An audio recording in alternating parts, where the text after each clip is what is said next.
Welcome to SPK Speak Sports. On our station, we talk about baseball and sports news, from the most recent stories to the throwbacks. Listen now to Scott, Paul, and Kelly on SPK Speak Sports as they hit the ball out of the park.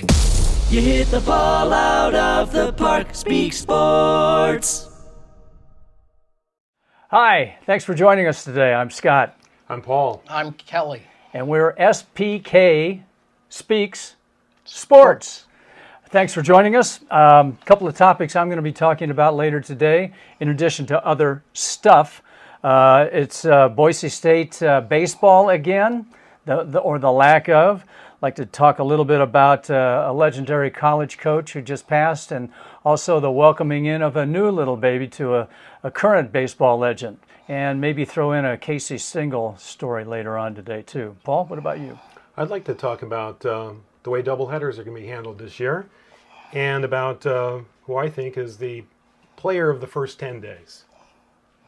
I want to talk about the sports baseball fan and the passion that I think the game is not having now, and and also the armor of that the hitters are coming up to the plate. So we'll talk about that. Well, why don't you start talking about it now?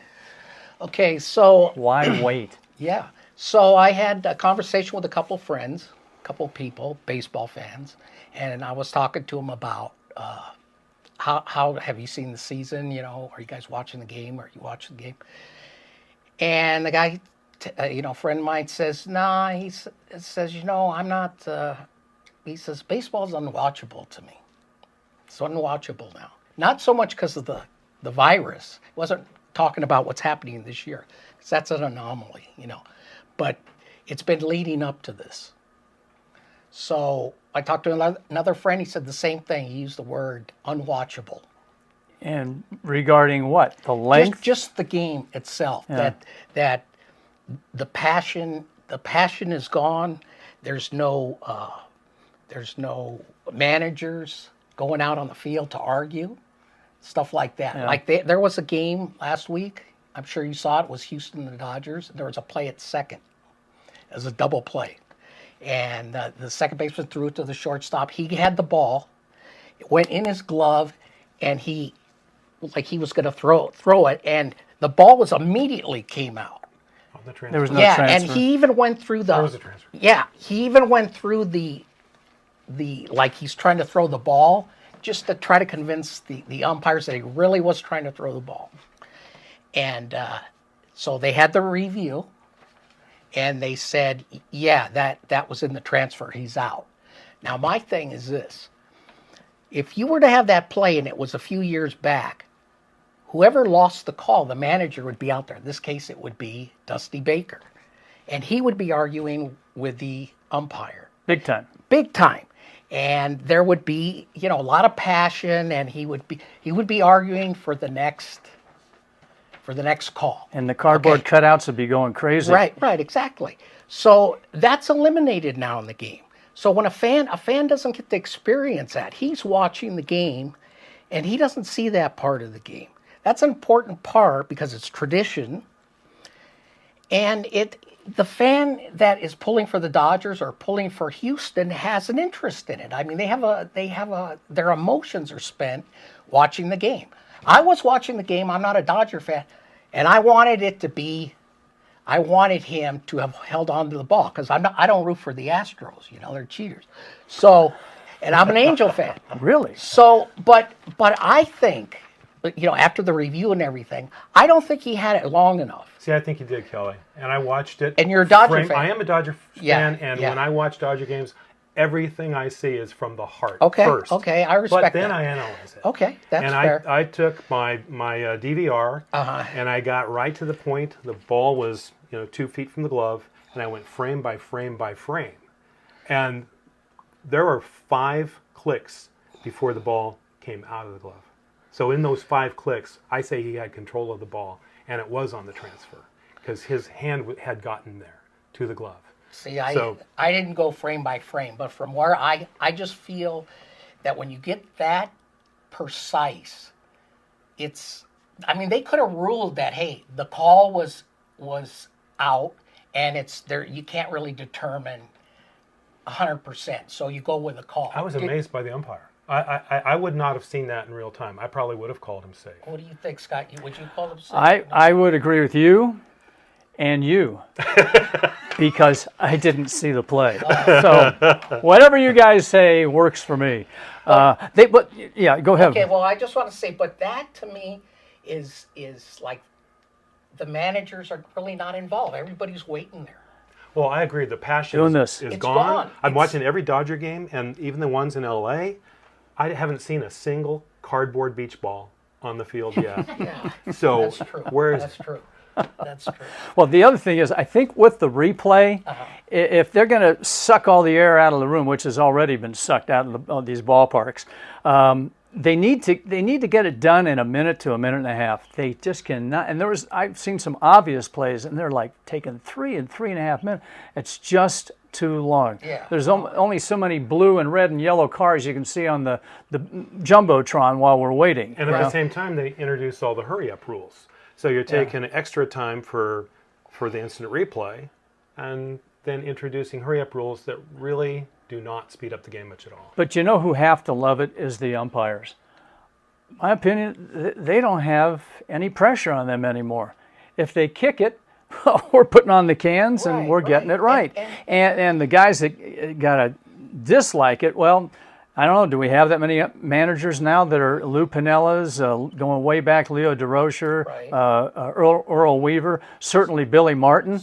Those guys would have ulcers by the second week of the season probably because they couldn't come out. But they had a chance to have personality, to develop it. The guy in Milwaukee, what's his name? The former Dodger, I forget his name. He's the guy in Milwaukee, or the guy in Miami, Mattingly or whatever. You know, they don't get a chance to kind of have their own, the way they argue, pull out a base, kick dirt on the guy, throw the hat. What about Bobby Cox too? I think he was ejected more than any manager, I believe. You know, it's like, to me that's like that's tradition, and it's like going to a hockey game without a fight. It's not there for you. Yeah, well, if the play turns out for your team, then you'll love it. But what you're saying is, even if it's for the Angels in this case, you still don't like it. I like, you know what? Like I said this, it's like at the end of every inning, half inning, what do they say? They'll say 2 runs on 3 hits and a big costly error. Mm-hmm. Okay, so that means, you know, player screwed up. And the umpires, they're out there and they're trying to do the best they can. And I'll take my chances with a call. Sometimes you get them, sometimes you don't. But human beings are playing, and I feel like I'm watching a video game. And sometimes. In a couple of years, we're going to have strikes and balls. And that's another thing. Yeah. And see, I think baseball ought to step in. They wanted this instant replay stuff for home runs and down the line, fair foul and the home runs. And then once they got it, they incorporated it into every play. It's all these plays now. And it just wrecks the game to me. Also, you got a lot of new umpires coming in and guys that are in shape. I think that's part of the umpire union now is you got to be in shape. You can't be 40, 50 pounds overweight and having your partner tie your shoes for you in the locker room. Right. So no names mentioned. He's retired. But there's a couple, 3 umpires, and when they're back there behind the play or on the game, you go, oh boy, you know. But they'll be gone in a few years too. So these new guys are in shape, and hopefully, I think the umpiring. You go back. And guys were calling the play like instantaneously, and they'd roll out and then save because they'd see the ball was dropped, and now these guys have better timing, and so I don't know that instant replay is needed that much, but there are the bang plays the human eye has a tough time. If these new umps are in shape, they don't need to go to 7-inning doubleheaders. No. Yeah. Do the players? No. Do you want to go into that doubleheader thing right now? I just think it's like taking it back to the Sandlot. What is it next? You know, 3 fouls and you're out. The 7-inning doubleheader for prospective doubleheaders that are not scheduled, they're makeup doubleheaders. Just reminds me of high school ball, pony league ball. Yep. And, you want to see a big league game. You've paid for a big league game. Yeah. You want to see 9. Well, you played in the men's league. Did do you have 2 9-inning doubleheaders? No. We played Yeah. two 7-inning doubleheaders or 9-inning. The league I umpired in, it was 2 9s because we're men. We can still play. We're not 48 years old. And it's like, a lot of times more is not better. That's right. So at least have a 9 and a 7. But no, our guys always wanted to play 9, get their money's worth. And it's like, be careful what you wish for. Joe Kelly. We have all seen that. I did love the facial expression. What was it? Yeah, kind of, that? poor baby Yeah. type thing. Yeah. And then I saw a tape from April of 18.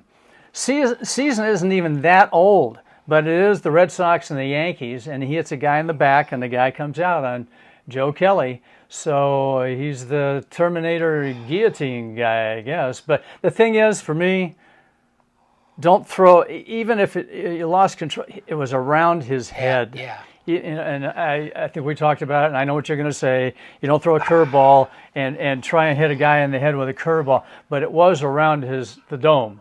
So Joe Kelly probably couldn't hit somebody on purpose right now for $1 million.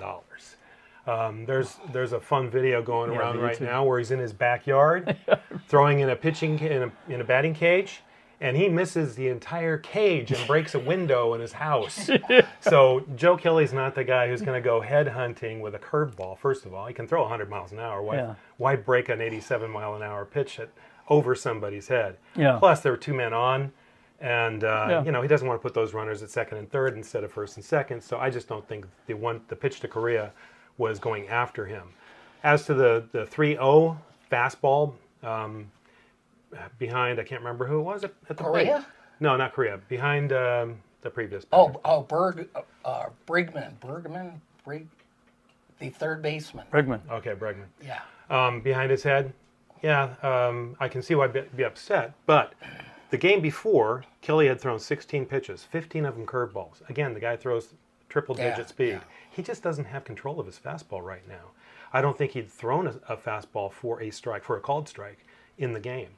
So I've yet to see him, I think, throw a fastball truly in the strike zone this year.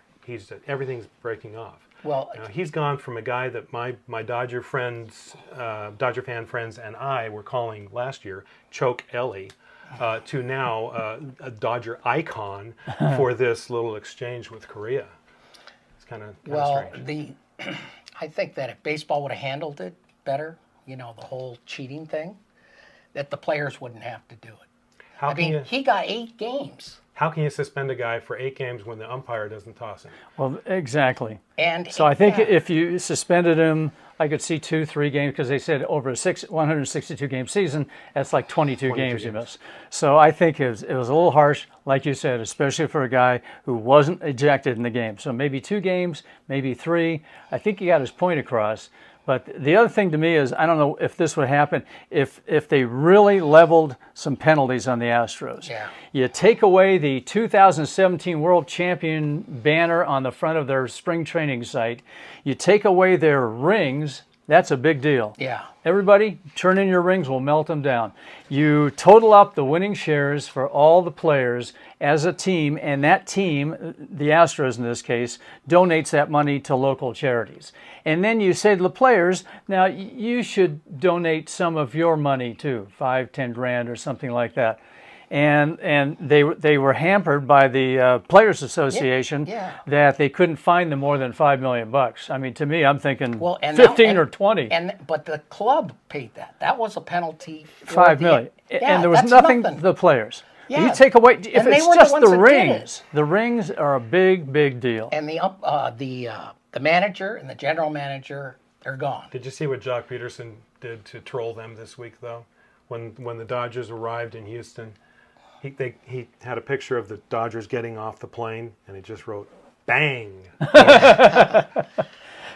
Speaking of Peterson, I'm still a little miffed. I went back to that, reviewed that today in the paper because they've got the top hitters. They did that after about 4 days. The top hitter was hitting like 800. And I'm going, boy, I hope he can hit 800 for the whole year. But now they've got Stripling, as one of the guys with 2 wins. There's 5 guys with 2 wins and 16 with 1. Really? Wow. But with Stripling 2-0 and Peterson, I why the Angels didn't just Jump whatever on it was, wait it out and get they needed pitching. They still need pitching. Yeah. And who knows what the rest of the season is going to hold. But he's 2-0 now. That's going to go down as, how they have those trades, the worst trade that we didn't make. Or a team doesn't do it, and it's what would it be? The best trade that a team didn't make, or whatever, right? Well, the Dodgers still have them. I'd like to talk about the Boise State baseball. I know for a lot of you go, oh, give it up. We talked about it last week, but I just read an opinion, a guest commentary from Charlie Hathaway, who played for Boise State from 67 to 71.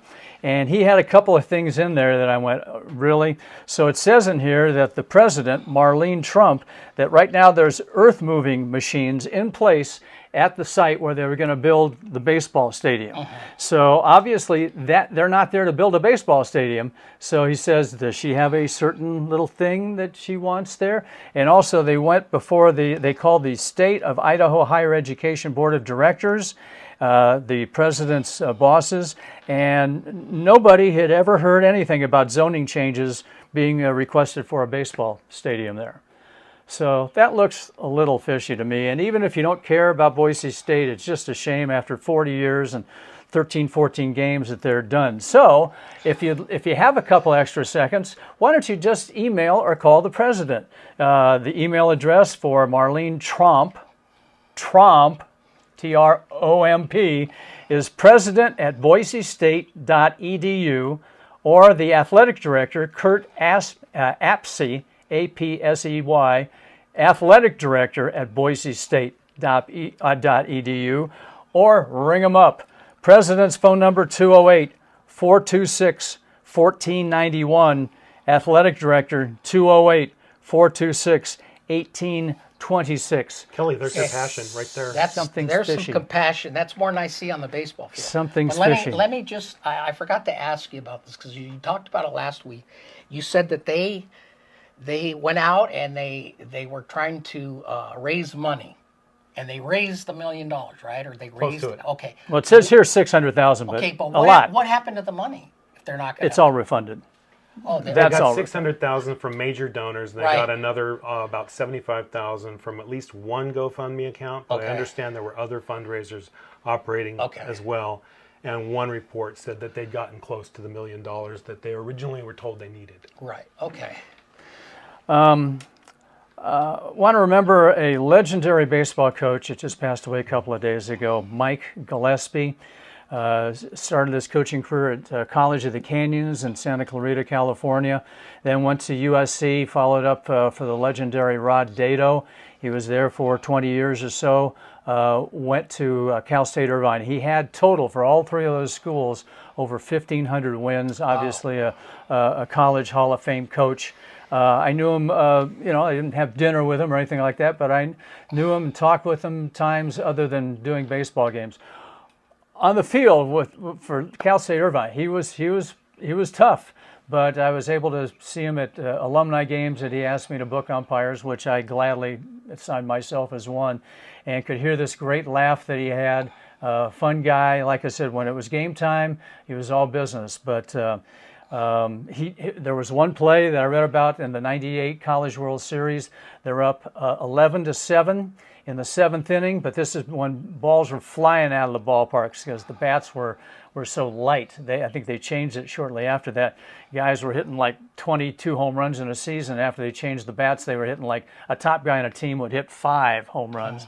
But they were leading 11-7 in the College World Series. Bases are loaded. He's got a guy up who's had 4 RBIs already in the game. And Gillespie calls for the third base runner to steal home. He fakes it, thinking he's joking. He fakes it a second time, thinking he's joking. Third base coach says, "This isn't a test. He wants you to steal home."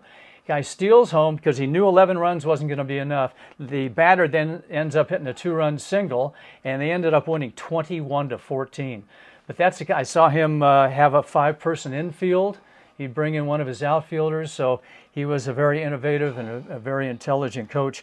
Quickly, on the other end of the spectrum, I'd like to congratulate a birth for Mike Trout and his wife Jessica for Beckham Aaron Trout. The initials are B-A-T. I wonder if they thought about that at all. Give superstars. Yeah. Beckham, Aaron, and Trout. Well, I didn't. I was thinking sports and entertainment. I was thinking David Beckham, Elvis Aaron Presley, but sure, Aaron Judge. So anyway, congratulations to them. Well, Henry Aaron or Aaron, yeah. They should have had a lawyer there giving that kid a contract. Well, I hope he doesn't. They don't push him into baseball. Can you imagine? Well, you're not as good as your dad. Oh, no kidding. Okay. Right. Anyway, what do you guys got? Well, I was going to talk a little bit, or just mention, the Houston Astros are in town facing the Angels. We saw them on TV playing the Dodgers, but I noticed last night that these guys all have this armor. They're coming up to the plate. They have these pads. They have the one ball player looked like a hockey goalie. He had Girl, I think is his name, and he had his pads coming down here. Then he had a wristband, but the wristband was more like another pad. And so plus he had the thing on his jaw there. The helmet goes down all the way to his jaw, covers his jaw. He's up at the plate. I don't think I'd be afraid. If Don Drysdale and Bob Gibson were around, those guys would need Kevlar vests. Oh yeah. And I don't think either one of them would let this happen. Yeah. They'd be hitting Gibson, them right there. Gibson. There was some. Heard Drysdale one time talk about a guy who got just grazed with a pitch, took first base, and he says, "Hey, you shouldn't even get a base for that one. I always liked it when the ball just met a thud and went straight to the ground." Yeah. Well, Drysdale used to tell a guy, he used to see a guy digging a hole there, and he says, "Okay, let's see if you can fit in it now." So. All right, I'm going to show an autograph here. Can you get that, Hannah? Yeah. Talking about bad autographs, and there are a lot of them. Okay, so I showed this to Kelly, and Kelly thought it was Bobby Cannot. You had. I say I'm not a pharmacist. I have no idea. That's exactly right. And the only reason I know is because a friend of mine gave this to me, and he was working for the Orioles at the time. Buck Showalter. Oh my gosh. Wow, he doesn't even know how to spell his name. Buck Showalter. Yeah, Looks you like got Bob. Buck. You got Buck earlier. I said, Rogers. Washington. Going to football real quick. Washington Redskins are now the Washington football team. I think they should go to Washington Team Football. Think of the initials. And put them on the side of the helmet. And also, I don't know why, but all of a sudden I gravitated towards Giancarlo Stanton today. Because I knew him when he was playing high school ball at Notre Dame in Sherman Oaks. And good thing I'm not a baseball scout, because I said he'll never make it. He can't hit a curve. And then somebody said he couldn't hit a curve because as soon as the baseball season was over, he was practicing for football star. As soon as football was over, he went into basketball. Sure. So as soon as all that went away, he became a superstar. But he was Mike Stanton then. Then all of a sudden, a couple of years after signing with the Marlins, he and Giancarlo. His name is Giancarlo Cruz Michael Stanton. His mother wanted to name him, because she's Cuban, Fidel. Oh. Pop said, there is no way he's going to be Fidel Stanton. So they put Giancarlo. So his mom calls him Cruz. His dad calls him Mike. His teammates call him G. So, hardly anybody calls him Giancarlo. And I would call him Sir. Yeah. Exactly. He is, and he's in shape this year. You know who he calls Sir? Aaron Judge. Stanton's 6'6", 245. Judge is 6'7", 285. Those guys are monsters. I think on those Yankee telecasts at home, as soon as they hit the ball, they ought to have a big boom. Yeah. Just like a cannon. Frank Howard with good eyes. Yeah. And an identical twin. Yeah. Yeah, and those guys, wow, those guys. 61, they had Mantle and Maris, and those guys weren't anything as big as these guys. No, these guys are like. We have time for a quick story to end this. Sure. Okay. Can I end this with a story? Casey Stingel's story. I know it's true because a friend of mine told me he asked a guy named Mickey McDermott, and he said it's absolutely true. So Mickey McDermott was a real hot prospect left-hander, so right off the bat, he's kind of goofy. He was kind of like a Mickey Lolich. He was an entertainer. He liked the nightlife. He would go into bars and he'd play piano, and he broke a few curfews. So obviously that hurt his pitching performance throughout his career. But so he breaks curfew one night, goes in the hotel, they're on the road. He goes to the elevator, punches the elevator door, looks around, there's Casey Stengel. So curfew means you're going to get fined. So Casey Stengel, this is Casey Stengel, this is Mickey McDermott. Casey Stengel comes up to Mickey McDermott and goes, drunk again. And McDermott goes, yeah, me too. And with that, is that a wrap for this week? Thanks so much for joining us on SPK Speak Sports. We look forward to talking to you again one day. Take care. Bye. Bye.